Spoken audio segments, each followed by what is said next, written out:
We've all been there. You've practiced 1,000 times. You know your lines and you know how to say them. Yet, when the time comes to perform, your legs turn to jelly and you just want to hide in the corner. Stage fright affects even the most experienced performers and can make or break anyone just starting out. So, how do we cope with it? I'm Pauline Hazani, and this week I interviewed a few well-known performers to find out. First up is professional musician Catherine Sherrill, who I caught up with backstage on the first night of her UK tour. Catherine, you used to get pretty bad stage fright, didn't you? Yeah, I did, for years. Every time I had to go on stage, I could hardly stand up, I was shaking so much. I just got so nervous. It was awful, and my time on stage seemed to go on forever. So, what happened? Did things just improve the more you performed? Well, sort of. It was a couple of things, really. Firstly, I told a friend, a fellow musician, about my nerves, and he said something surprising. He said, "It's not about you, it's about the music." He also told me to stop worrying about the audience. You know, they want a great night out. They've paid for their tickets and they're on my side. From that moment, I had a different approach. I was calmer and more relaxed, and it served me well ever since. Sounds like good advice. Have you picked up any more tips that could help our listeners? Something else I do is focus on my posture, how I stand, and even how I walk on stage before the gig starts. I remember I've been doing this for years, and I imagine I'm 10 feet tall and that nothing can stop me. The second person I spoke to was Rufus Gerard, a stage actor who's played all kinds of roles, from Hamlet to Frodo in the theatre version of The Lord of the Rings. I caught up with Rufus during a rehearsal for his new play, Arthur Miller's The Crucible. Rufus, hi. Hi, Pauline. Tell us about stage fright. It's a real problem, even for experienced actors. You feel as if you're going to die of fright. It can hit you at any time, and you have to find a way to overcome it. So, how do you cope with it? In my case, I learned quite early on in my career that what I needed to do was prepare both physically and mentally. So, physically, I started doing stretching exercises for about 15 minutes before every performance. And mentally, I started using visualization. Basically, I'd imagine myself not in front of a big scary audience, but in front of my friends and family, people who'd supported me all my life, and I'd see them smiling and clapping. I also tried to erase myself and my ego, so I was no longer Rufus Gerard acting in front of an audience, but I was the character in the play. It's the character that's important, not me. And it worked? Yeah, it made all the difference. My last interview was with motivational speaker Mahmoud Jalil. Mahmoud regularly gives presentations to hundreds of people around the world, so he knows a thing or two about how to stay cool under pressure. I met up with him in a cafe a couple of hours before he was due on stage. So, you're on pretty soon, aren't you, Mahmoud? Yeah. I've got about an hour or so before I need to get ready. So, how are you feeling? Getting nervous yet? Not really. I used to get incredibly nervous before giving my talks, though. I mean, like a total disaster. So what changed? Well, it was the build-up beforehand that scared me. I used to spend hours going over the performance in my head. Was everyone going to like it? Would I forget what to say? Every time I had to go on stage, it was like the worst day of my life. And then one day, I made a decision to just stop caring so much. I said to myself, what's the worst thing that can happen? That I forget what I'm trying to say? Or the technology breaks down? But if that happens, how much does it matter? Will it be the end of the world if I get lost and have to read my notes? The answer was no. and that was how it all changed for me. I mean, it was so liberating. So you just needed a change of mindset. Basically, yeah. What worked for me was approaching the presentation differently. I still get nervous, but I don't spend hours and hours preparing and imagining all the worst things that can happen. Now it's under control.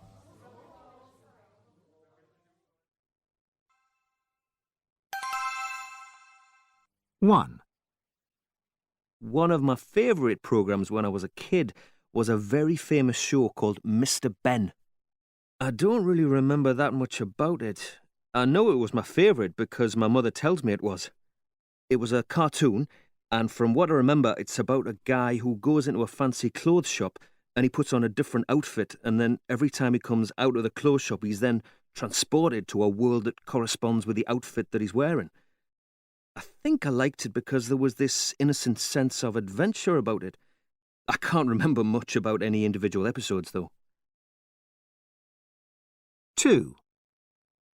The classic for Brits of my generation is Blue Peter.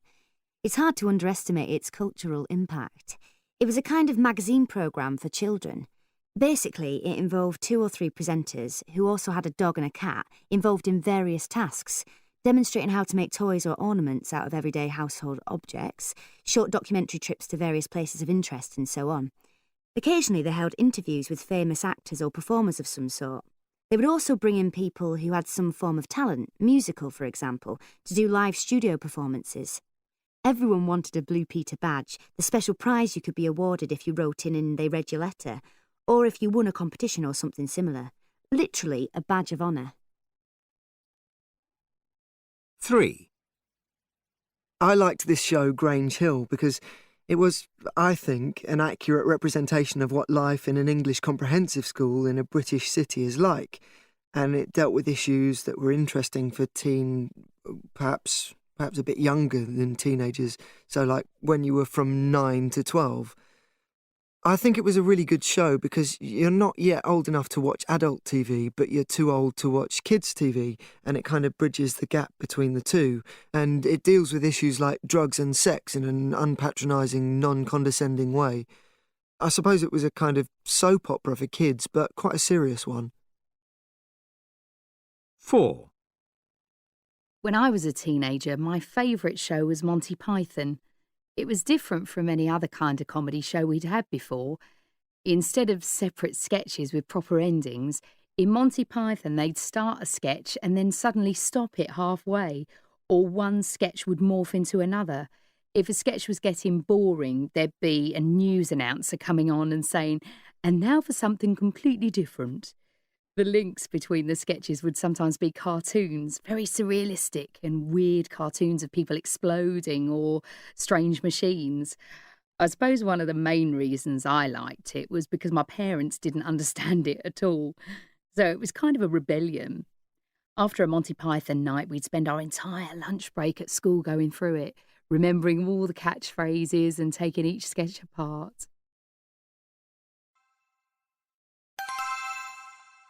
I'm afraid we have to interrupt the programme for some breaking news. A spokesperson for NASA in Cape Canaveral in Florida has just announced the sighting of a group of large objects moving towards our solar system at very high speed. The objects are currently being monitored by various major world observatories. Yesterday, scientists at the Atacama Observatory in Chile noticed unusual activity on planet Kepler 22b and think that the objects might have come from this planet. Kepler 22b is larger than Earth, but scientists think that it can support life. The planet is 600 light-years away from us. We will keep listeners informed of the situation. It is important to keep calm. At the moment, there is no reason for worry and the situation is under complete control. Please stay at home and wait for further updates.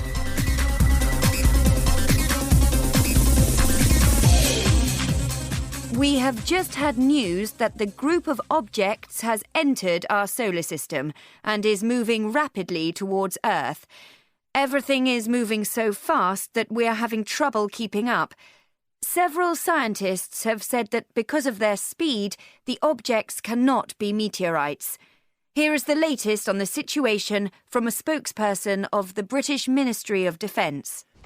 A group of 55 objects entered the solar system several minutes ago.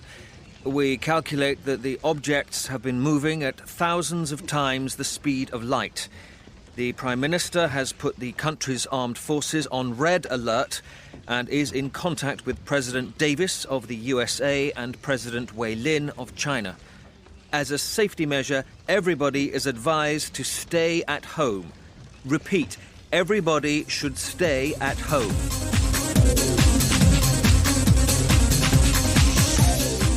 Once more, we have to interrupt this programme to bring you a new report on the situation. The group of objects entered the Earth's atmosphere 5 minutes ago. Landings of objects have been reported at several places around the world in the southern hemisphere. We have a live report in from Alice Springs in Central Australia. This is Bruce Wainwright from the desert outside Alice Springs.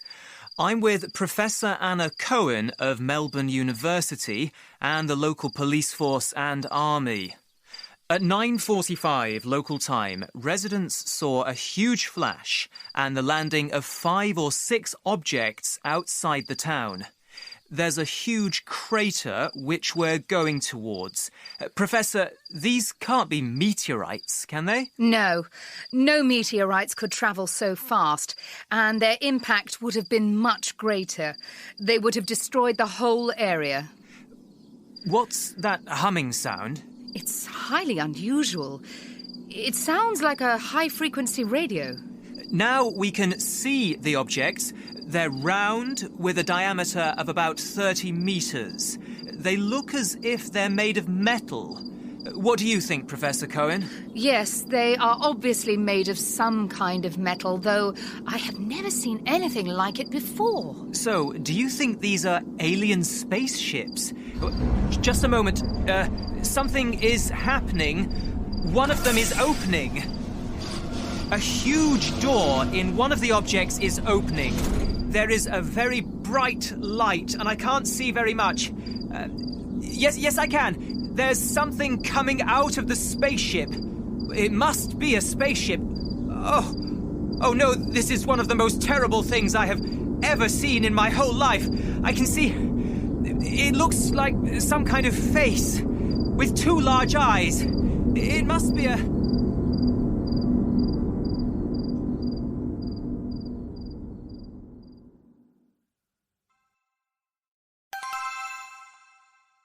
In 1874, one of the most famous hoaxes of the 19th century took place in the pages of the New York Herald, one of the most important newspapers in the country at that time. James Bennett had taken over the newspaper in 1867 and was determined to make the paper even more popular and influential. One way he did this was to finance important expeditions at the time, such as when Henry Stanley traveled to Africa in 1869 in order to find David Livingstone, the explorer. According to some reports, Bennett liked to tell people that his paper was so important that he could control the people of New York, so many of them said the hoax was his idea. However, nearly 30 years later, in 1893, Thomas Connery finally admitted that he had made up the story. He said that in 1873, he had seen a leopard nearly escape from Central Park Zoo. His first idea was to write a truthful article about the event, but he then had a better idea. He asked a journalist at the paper, Joseph Clark, to write a story about an escape of dangerous animals from the zoo. The story appeared on November 9th, 1874. It said that 20 people had been killed and 200 injured. Although the story finished by saying that everything was untrue, the story was so long that many people hadn't read to the end. Almost the whole population of the city remained indoors. The next day, the New York Times criticized the Herald for causing so much panic. The New York Herald refused to apologize and said that the cages in the Central Park Zoo were in such bad condition that, while the story was untrue, the events could well happen in the future.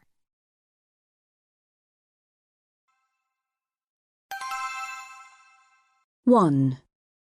I think paparazzi drones should be banned. They completely disregard people's right to privacy. It's bad enough that the paparazzi have zoom lenses and sit in trees and take secret photos. But sending flying cameras down the street after celebrities or over walls into their gardens and through their windows, I think that's horrible and cruel to the people they are harassing. The tabloid press say that they are operating in the public interest, but that's just an excuse for stalking people for money. 2. Well, I'm not in favour of invading someone's privacy, of course, but I'm also not in favour of banning drones without thinking about it properly just because famous people don't like it. There's quite a lot of media regulation already, and we need a free press. I agree that famous people shouldn't be stalked or harassed, but surely drones are useful for researching other news stories in investigative journalism. In the US state of California, the police have now been given the right to use drones without needing to ask for permission first. So what's the difference, and who's going to regulate it? 3. I don't have any compassion for people who spend their whole lives looking for fame and publicity, but then want it only when it suits them. Famous people need the public to recognise them. That's the definition of fame. And so many vain and self-satisfied celebrities use mass media to portray only the image that they want the public to see. But that's false, an illusion. Why shouldn't we see famous people as they really are? I think journalists have the right to hunt out lies, hypocrisy and scandal wherever they find it. 4. I think the topic of press regulation is a difficult one. I essentially believe in a free press and serious investigative journalism. I think they are so important in a democratic country. But I think there's too much pressure to produce news these days. Journalists have to always be on the hunt for the next big story, and so it sometimes seems that a lot of stories are just made up. Newspapers, especially the tabloids, just print rubbish about famous people. I'm not surprised that celebrities get fed up with it and sue them for libel.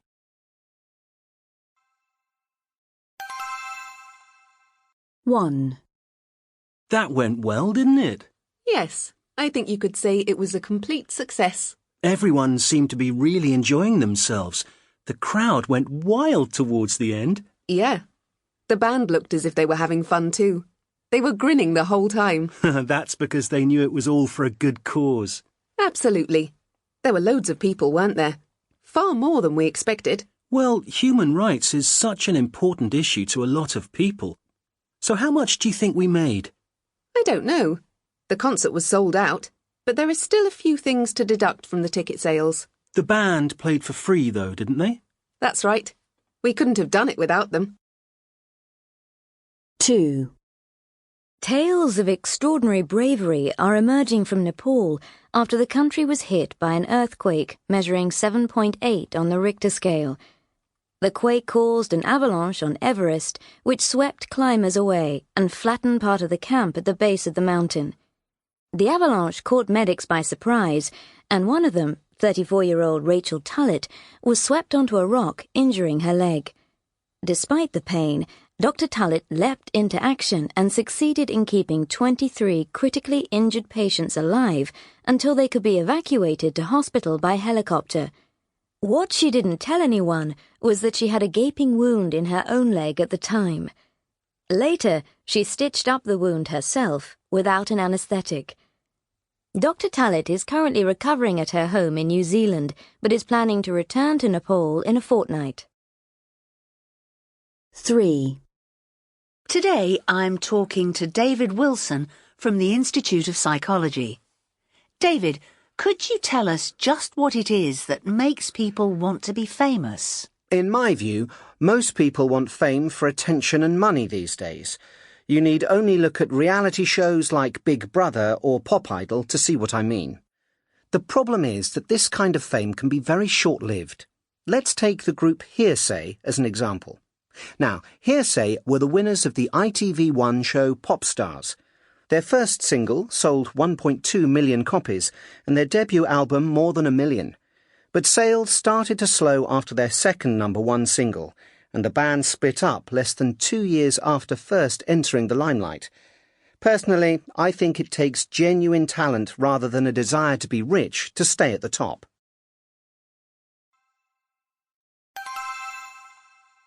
One. Who reads the news these days anyway? No one reads newspapers anymore, especially not people of my age. For one thing, they're far too long. Who has time to read all of that information? And who pays attention to the news? It's always so depressing. All the news that is reported is bad news. Why do they do that? Why not have a bit of balance? I think that's why gossip columnists have taken over from serious journalists. Newspapers and magazines try and find out lots of gossip and scandal about celebrities in order to attract people's attention, and they hope that this will make people buy their newspapers. That's just a waste of everybody's time, in my view. 2. I wish people would pay more attention to what's happening in the world and make more effort to change the things they don't like. There's so little interest, especially with young people my age. It really upsets me. If we don't take the time to shout about what will make the world a better place, then who will? That's why I think celebrities could have a useful role to play in today's society. Instead of complaining about press intrusion and moaning that they're always in the media spotlight, why don't they use the press attention for a good cause and encourage their fans to copy them? Personally, I think it should be a duty of all rich, famous people to do something good for others less fortunate than themselves. 3. I just don't get the whole celebrity thing. Why are people interested in the fake lives of other people? Because that's what they are. Fake. I can't help laughing when I see photos in magazines of all the perfect celebrities who have been photographed in their perfect houses with their perfect partners. They stand in the middle of their living rooms dressed as if they were about to go out to the Oscars, with their arm round their husband or wife, saying what a perfect relationship they have. Then, 2 months later, you hear that they've split up. Hilarious. 4. What's wrong with a bit of gossip and people watching? Wasn't it Oscar Wilde who said, "There is only one thing in life worse than being talked about, and that is not being talked about"? People have been interested in other people's lives since the beginning of time. Human interest stories are just that. Stories that are interesting to all of us humans. People always want to talk about themselves, what they do, what they think, what they've got. Celebrities are no different. I look through magazines in the hairdresser's or dentist's waiting room like every other person there. Those papers and magazines are there because people look at them. And anybody who says they don't pick one up is not being entirely honest. In the 1920s, Ernest Hemingway bet $10 that he could write a complete story in just 6 words. He wrote, "For sale, baby shoes never worn." He won the bet. An American online magazine has now used that to inspire its readers to write their life story in 6 words. And they've been overwhelmed by the thousands who took up the challenge. They published the best in a book which they've given the title of one of the submissions, Not Quite What I Was Planning. I asked the editor, Larry Smith, what made him think of the idea. So we thought, let's ask our readers their 6-word life story, a memoir, and see what happened. We really didn't know what would happen. And what did happen? It was incredible. In a couple of months, we got 15,000 entries, and I was just blown away. Funny, poignant. I really believe that everyone has a story, and I was just so inspired by how serious and intense folks took the 6-word memoir challenge. Okay, but before we look at the examples, it's one thing, because the Hemingway is a story, but it's not the story of a life. That seems to be a bit of a challenge to fit that in 6 words. Well, it's interesting, because some folks clearly tried to tell a whole story of a life in 6 words, and you can tell in other times they're telling a moment in their life right at this moment, something that they're feeling right now, or perhaps something that's been a thread throughout their lives. Well, give us some examples. Wasn't born a redhead. Fixed that. This woman took life under control, whether she just always felt that her soul was a redheaded soul, or simply at some point in life she was going to make a switch. She could have quit her job, she changed her hair color. But a lot of them are quite sad, or there's a sort of sense of regret or disappointment in a lot of them. I didn't expect that. I thought people would come back with a lot of funny things, some playful things, plays on words, but that was a really interesting reality. People really told us it's tough out there. Found true love, married someone else. Never should have bought that ring.